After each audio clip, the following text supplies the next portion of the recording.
Uno says, here he is, boys, here he is.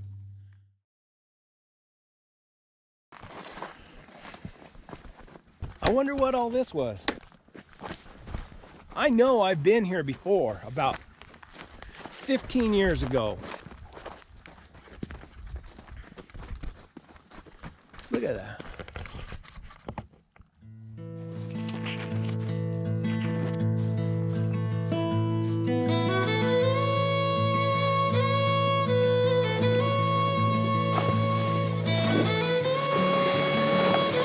If you don't carry anything else, carry you some peanut butter when you go. You can live on peanut butter and tortillas. A la Mike Root. Hello. Hi. How are you? Good. How you doing? Oh, pretty good. I thought maybe you were a rancher around here. No. Yeah. I knew the ranchers that owned this, you know, a few years ago, but it changed hands. So that little piece of private, I would have parked there, but I don't have permission, so. Well, that's what.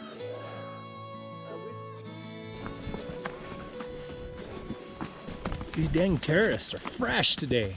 I got the male dogs. These cool mornings, and then not being able to hunt, you know, as often as I want. They probably need to be hunted 3 times a week, because they are fresh.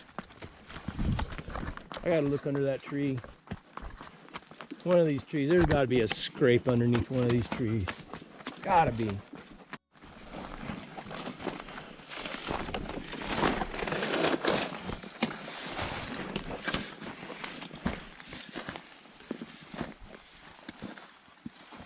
Sure don't see it, but I think Booger's getting some old scent right there. There's another big tree right up there. I'll go look at it. Nothing under here either. I'm just going to continue right up through here and then turn back and go to that big saddle right over there.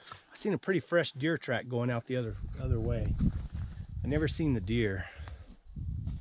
I heard the dogs bark a couple times back up there, but they didn't offer to chase. I've bumped them pretty hard on the shocker for deer, so they probably, all of them except Hawk and Rusty and Jack.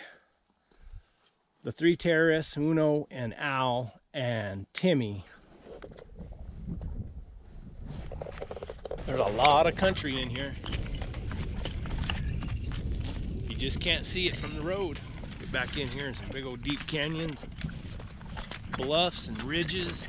We're not far from where we trailed to the other day. It's just right up this canyon and up on top. There was some deer that went right over the top right there. And Al's wanting to go get after them. The timing's got to be right. Oh, he changed his mind. Look at him looking back at me. No, there he goes. He says, he don't know what I'm doing. I'm going to go up here anyway. I gave him a little tone. This used to be a road going up through here. It wasn't much of a road, but it was a road. I don't think there's going to be a Walmart up here anywhere. McDonald's. This is probably the way Grandma used to go to town to get her groceries. There goes Uno and Rusty. They all know it's there. They all got to get a little education, I guess. Oop. Good boy, Al. Good dogs.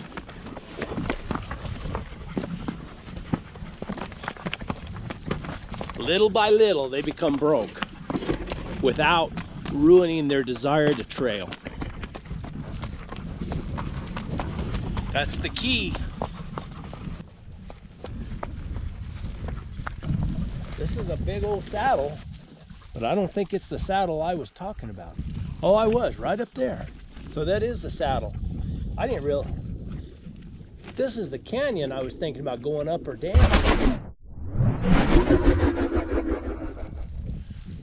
But I think I need to be in that saddle tomorrow. Right down there. You can see a trail coming up that mountain. Man, I can slide right up through there. That ain't no problem.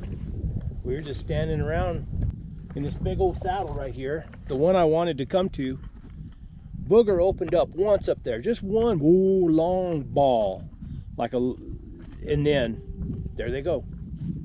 And then they just went down this canyon, whipping their tails, but not opening up. So they went down in the bottom down there. See, I trailed to right up there last Friday, and today it's Tuesday morning. And I seen this big saddle here, and I thought, well, I just want to go check that out. Got tail whips, man, they can't hardly open on it. I just needed to see if they're gonna go up or go down. 4 days, could they open up on a tom track that's 4 days old in that canyon? Or could there be a kill in there? Sure wouldn't doubt it. We'll see what happens. It's a good day. I just sat here and watched them for a long time. An owl opened up, but they're wanting to go up. It's kind of slow going. I might have to lead and climb when I get up towards the top, but I think I can get through there. Well, I know I can get through there. It's just a matter of how hard I want to work at it. But I trailed 4 days ago right to the top up there. It's not fresh enough for Rusty to be interested in it. Or Jumpin' Jack Flash. Jumpin' Jack Flash! He's interested in what the other dogs are doing. He just don't. There he goes back to him. But all the other ones are going up. And Owl and Booger have opened up, but not consistently. When I say opened up, it means they barked. It means they found some scent that was strong enough for them to bark on it. I'm gonna go that way. Here they all come back. If there'd been a kill, they'd still be on it. So instead of going up that canyon, I'm gonna work my way up this slope right here and get up on top and either ride that rim around and drop back down to that next canyon and head back. But I bet we hit that track up there. Yeah. Man, it's just so interesting. It's so, you know, I don't even know how to put it. But it's better than golf, I'm pretty sure.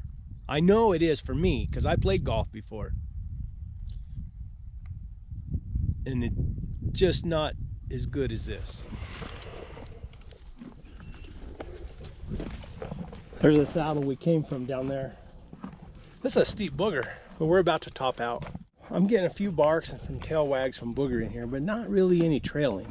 I know Orville Fletcher was swearing up there when I was hunting with him and we were looking for that lion that had a GPS collar on it. What happened was they had a big tom lion that had a GPS collar and they lost track of that lion. And I was trying to help them find the lion, and they were concerned about the GPS collar because they're like a $5,000 collar. We went to the last coordinates where they had that lion, and his dogs would open up. They couldn't trail, but they'd open up here and there. And I remember him telling me, look at that. Those dogs are opening up on a 7-day-old lion track. And those conditions where we were are not much better than right here. This is good. This is pretty good conditions. I think this lava rock holds scent fairly decent. It's probably almost 50 degrees now, and it was 23 degrees at home when I left, so up here is probably only about 15 degrees. So you got freezing and thawing and all different kinds of things that could affect how that scent lays or how that scent holds. They sure are interested right there.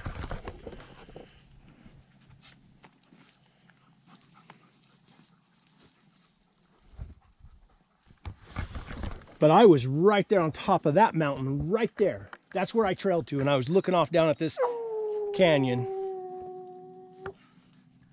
That's Uno.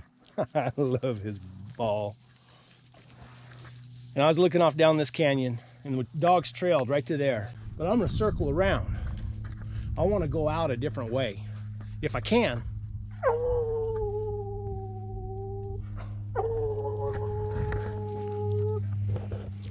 Uno says, here he is, boys, here he is. A place I can get up right here.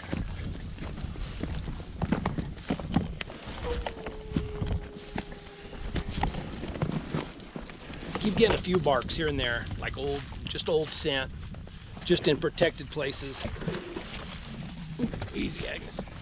But yeah, and then I got behind this fence, and I had to go forever out of my way to find a place where I could get across it. You get up in those bluffs though, and it's usually you can find a place you can get across. But I want to go right down that old nasty hogback ridge or whatever you call it right there. I don't know where that lion is now, but I think he probably came down this ridge, but it might have been, you know, 3 days ago. Nothing I can trail out of there. And Booger's the only one that'll bark on it. The other dogs, they're not that interested in it. So me and Agnes had a little meeting of the minds earlier. These mules, they can sure be stubborn. And they think about things too much. Look at that canyon right there. Woo. Dog. Oh, come on, I didn't say oh. It's kind of rough. But I think if I go right up over through there, I hope once I... That's a heck of a scream right there. That was Timmy. Came from over there. I went up that other canyon right there, all the way up, went through that saddle, got up on top, rode the top all the way around, and then I had to go, yeah, there we go. Then I had to go way back around. Then I had to go way back around to find a place to cross the fence. And I wanted to ride this ridge down, but it might be a little rougher than I thought it was. Just for a joyride. If you're following the dogs, it'd be a different story. But you know, you just get those feelings, that intuition that says, oh man, that's a good place. That's where that lion went. And I'm getting some good barks back there. Better than I have had. I wonder if I missed a scrape. I think I might just go ahead and eat my stuff and let them mill around here for a minute. I just don't want to be up here after dark, because that's a pretty big drop off. They're trailing down there, but it's real slow.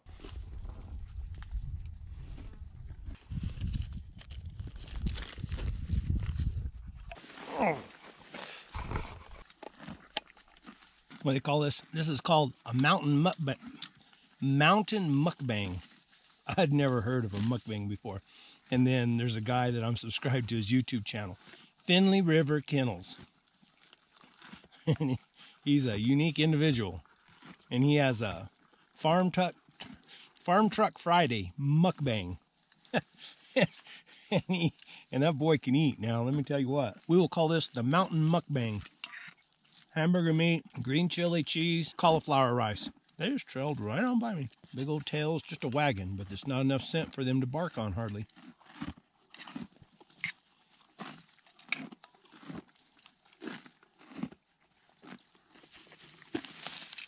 Agnes. How does Finley River do it? Welcome to the mukbang. Welcome to the mukbang. Welcome to the mukbang.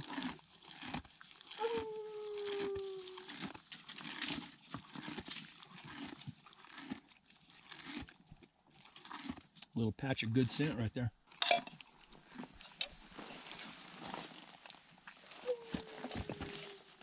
Thing about it, they're not going to get away from me.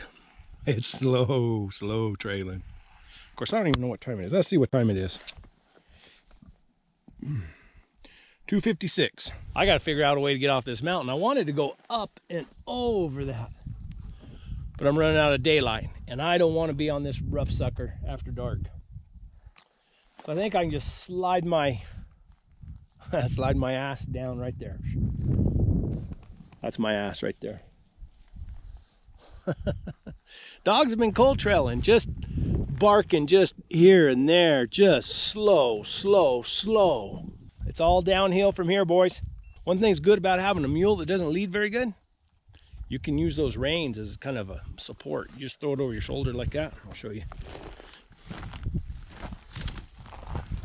And she anchors me back. I hope that these videos portray a part of the sport of lion hunting that most people don't get to see. Most of the time it's just a lion in a tree, somebody shooting it out, and people get the wrong impression of it. There's lots and lots that go into it, especially when you're trying to dry ground hunt like I do. To me, it's all about taking the dogs out and putting them on the ground and riding through the country. The adventure and the fun comes from getting through the country, going to places where you think you might strike a lion track, trying to figure all that stuff out. That's what makes it worthwhile. That's what makes it a sport, and that's what makes it a challenge. Watching that young dog start to whip his tail and recognize lion scent. Watching him start to trail first time he opens up on the track. Hearing a dog like Uno with that long old ball that he has when he smells scent. Just watching and going through that and using the hounds. Letting the hounds do what they were bred to do. If you get when you get your dogs trailing, trying to actually catch, that's a challenge in of itself right there. I hope you guys enjoy it. Let me know what you think. Comment down below. Subscribe if you're not subscribed and you want to see some more. And as always, crush that like button. Thanks. What a beautiful evening. It was good. It was a good day. Good circle. I don't know how far. Probably only about 7-8 miles. But rough country. Rode the ridges, rode some saddles, looked at some country that I've been looking at and never been to or hadn't been to in years. So, yeah, it was good.